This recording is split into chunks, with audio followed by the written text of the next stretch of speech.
Il était une fois une pauvre veuve qui vivait avec son fils. Son fils Jack ne travaillait pas car c'était un jeune homme très paresseux. C'est pourquoi il n'avait presque pas d'argent. « Maman, est-ce qu'il y a quelque chose à manger? Je suis affamé !» Chaque jour, il devenait de plus en plus pauvre jusqu'à ce qu'il soit obligé de se séparer de leur vache car il ne pouvait même plus la nourrir. La mère de Jack lui demanda alors d'emmener la vache au marché et de la vendre au meilleur prix. Ainsi, ils pourront peut-être s'acheter quelque chose à manger. Sur le chemin, Jack rencontra un vieil homme bien étrange. Celui-ci regarda la vache attentivement, se retourna vers Jack et lui dit « Bonjour mon garçon, si tu me donnes cette vache, je te donnerai en retour quelque chose de très précieux. » Jack fut surpris et très heureux d'entendre cela. Le vieil homme mit alors la main à sa poche, d'où il sortit 5 haricots. « Des haricots? Mais ce sont des haricots magiques. » Bien sûr, Jack ne le croyait pas. Mais le vieil homme insista. « Regarde, jeune homme, tu m'as l'air d'être un bon et brillant garçon. Prends ces haricots magiques. Tu ne le regretteras pas. Fais-moi confiance. » Jack acquiesça et lui donna sa vache en échange des haricots magiques.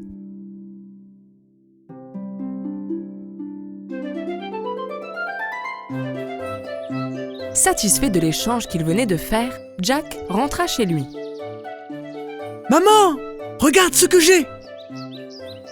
En voyant Jack courir vers elle si content, sa mère pensait qu'il avait vendu la vache pour une belle somme. Mais ensuite, quand Jack lui montra les haricots magiques, sa mère se mit en colère. Elle jeta les haricots magiques dans le jardin et envoya Jack dans sa chambre. « Tu es puni et je t'interdis de sortir jusqu'à nouvel ordre. Tu seras également privé de dîner ce soir. »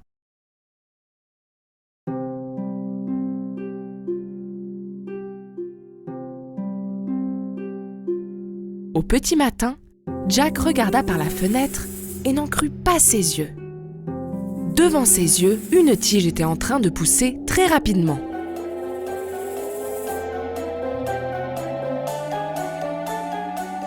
Ce n'était ni un arbre, ni une fleur géante, c'était la tige du haricot magique. Jack sauta sur la tige du haricot géant depuis sa fenêtre. En se servant des feuilles et des branches, tels les barreaux d'une échelle, il commença à gravir la tige du haricot. Quelques instants plus tard, il se retrouva dans un endroit étrange où tout était beaucoup plus grand que d'habitude. Il suivit un chemin de fleurs qui le mena vers une très grande maison. Une fois arrivé devant la maison, il frappa à la porte. Une femme géante lui ouvrit.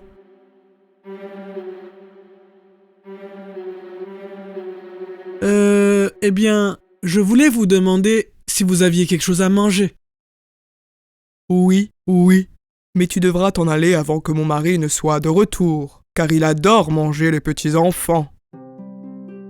Jack était un peu effrayé, mais il était aussi très affamé.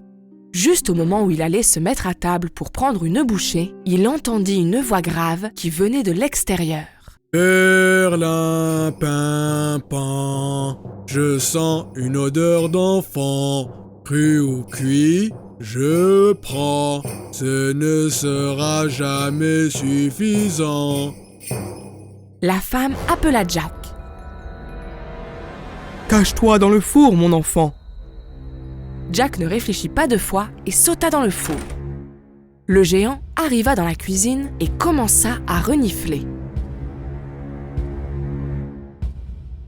Je sens une odeur d'enfant. De quoi parlez-vous, mon cher? Vous devez probablement sentir la viande que j'ai donnée au chat hier. Après avoir fini son dîner, le géant commença à compter son or.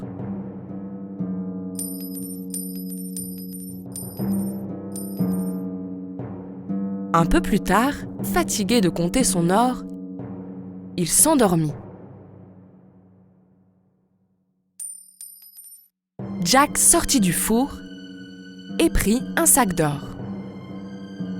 Le lança par-dessus la tige du haricot géant et se mit à descendre. Il reprit le sac d'or et courut immédiatement chez lui. Quand la mère de Jack vit l'or, elle était très heureuse. À partir de ce jour-là, elle savait qu'il ne serait plus jamais pauvre ni affamé. Mais, quelques mois plus tard, ils avaient dépensé tout l'or.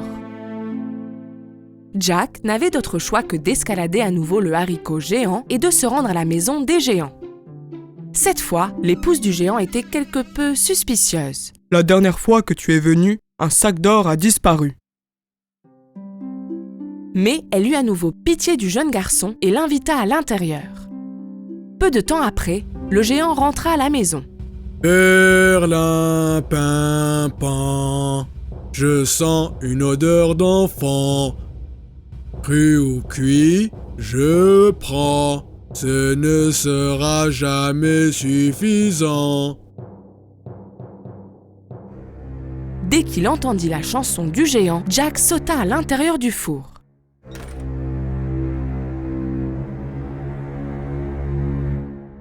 Après avoir fini son dîner, le géant demanda à son épouse de lui apporter la poule.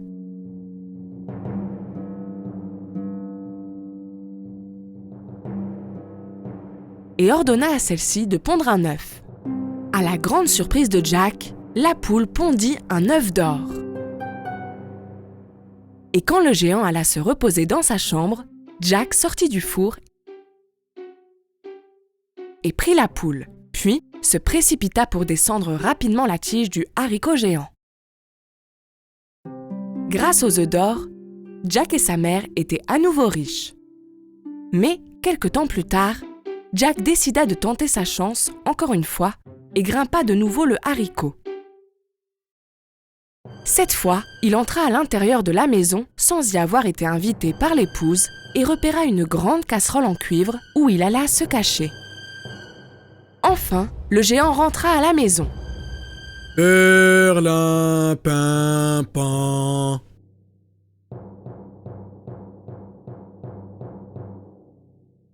Je sens une odeur d'enfant. Cru ou cuit, je prends. Ce ne sera jamais suffisant. Cette fois, l'épouse du géant voulut aussi attraper Jack. S'il y a un enfant ici, alors il est dans le four. Mais cette fois, Jack s'était caché ailleurs. Le géant et son épouse étaient déterminés à trouver le garçon. Mais ils ont eu beau chercher dans toute la maison, Jack était introuvable. Après leur dîner, le géant mit une harpe en or sur la table et ainsi lui ordonna de jouer.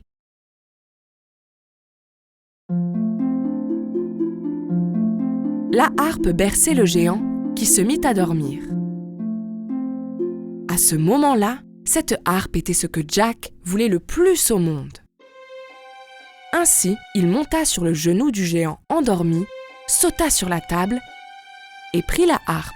Mais soudain, un événement absolument inattendu se produisit. « Au secours !» La harpe hurla. Jack bondit de la table avec la harpe sur son dos. Le géant se réveilla et commença à le poursuivre. Jack glissa le long de la tige du haricot aussi vite qu'il le put, et le géant le suivit. Lorsqu'il atteignit sa maison, Jack appela sa mère. « Maman, dépêche-toi, apporte-moi une hache !» Tous deux commencèrent à couper la tige du haricot géant.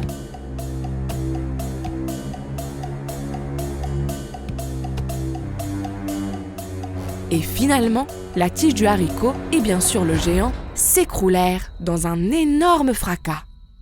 Ils étaient enfin à l'abri du géant. Oh mon Dieu, nous sommes sains et saufs. Ils étaient en sécurité Mais Jack regrettait très fort tout le mal qu'il avait fait. Il a failli perdre la vie à cause de sa cupidité. Il promit à sa mère que désormais, il ne volerait plus jamais et aussi qu'il travaillerait dur. À partir de ce jour, Jack et sa mère ne furent plus jamais pauvres. Leur poule aux œufs d'or les aidait bien, mais Jack aussi ne cessa plus jamais de travailler.